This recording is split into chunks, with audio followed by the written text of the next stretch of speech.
Video game sauce. Laser robot unicorn boss. 6.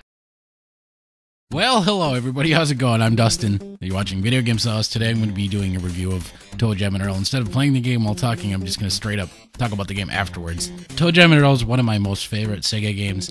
It's brilliant, it's just well done, quite honestly. The best part of the game is the music. I mean, come on, it's so well done. Basically, what Toejam and Earl is a video game released in 1991 where you play as two characters who've crash-landed on Earth and have to recover their spaceship pieces that have landed all over the place, and you have to collect 10 of them in all, and you beat the game. Toejam and Earl is a top-down look. It looks great. It plays well. I mean, you can either play as two aliens. You can play as Earl, who's orange and fat, and he has glasses, or you can play as Toejam, who's red, and he has multiple legs and a chain. Pretty much, yeah, this game just screams that 90s attitude. Everything about it looks and screams the 90s, and I applaud it. I mean, as far as nostalgia is concerned, I miss stuff like this. I wish they would make more games like this. I don't know, maybe I'm living in the past, but who knows. This game was basically influenced by a computer game called Rogue on the PC, which was a randomly generated dungeon-style role-playing game. That's a mouthful. Never played Rogue, but I might check it out. But yeah, Toejam and Earl basically was one of those type of games which was a cult classic or a sleeper hit. It basically, through some word of mouth, reached some semblance of success, and I remember this game. I remember it for years, and mostly what I remember about the game is the music, and it's so good. It's fantastic, and I love it.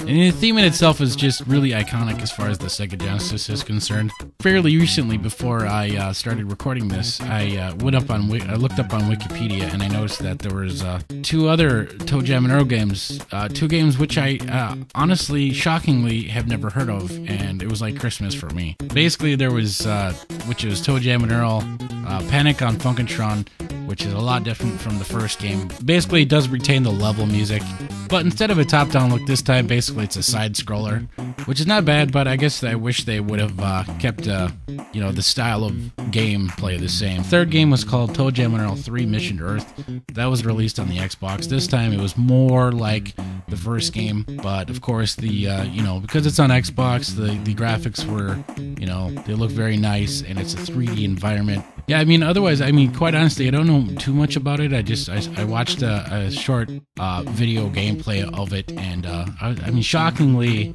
I don't know what to think about Toejam and Earl 3. As a huge fan of Toejam and Earl, the first game, this one is very different. I know in the Toejam and Earl, the first game, the characters seem to be more funky rather than hip-hoppy, and in the third game, they actually have voices, and they're talking, and they seem to be more about rap and hip-hop and that kind of thing on this game, which is kind of strange. But again, like I said, I've never played the game.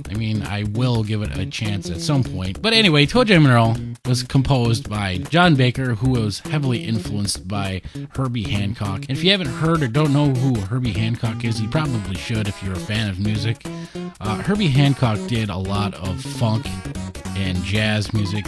He is best known for his song Rocket, which is on his 1983 Future Shock album. He might also be better known from Herbie Hancock and the Headhunters album, rather, and the song Watermelon Man, which is an awesome song, which I'm going to play. I'll play a clip here, and you can kind of tell the influence from Herbie Hancock to Toejam and Earl.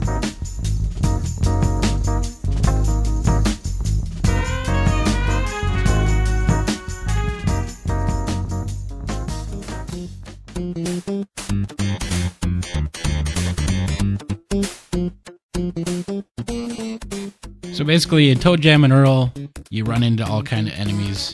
You run into ice cream trucks, nerds, shopping cart women, red devils. You got giant hamsters in the wheel, and bees.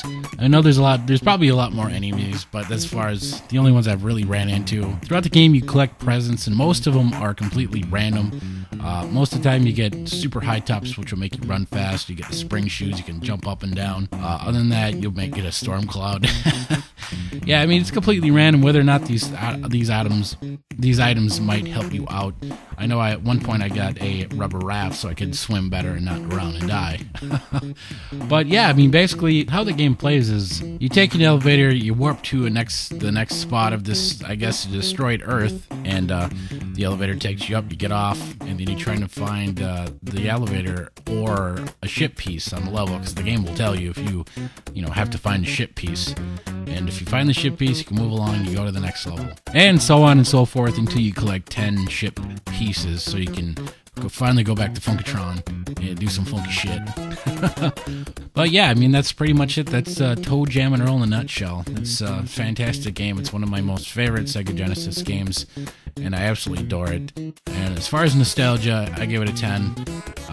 It's one of my most favorite games. And I've always remembered the theme music because it was just so well done, and I like it.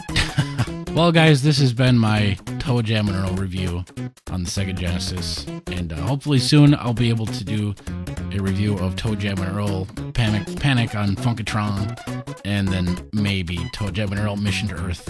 I don't know. But guys, thanks. I thank you for watching. Hope you like and subscribe, and stick around because I'll keep bringing you some more retro video game reviews. All right, guys. Thanks much. Goodbye.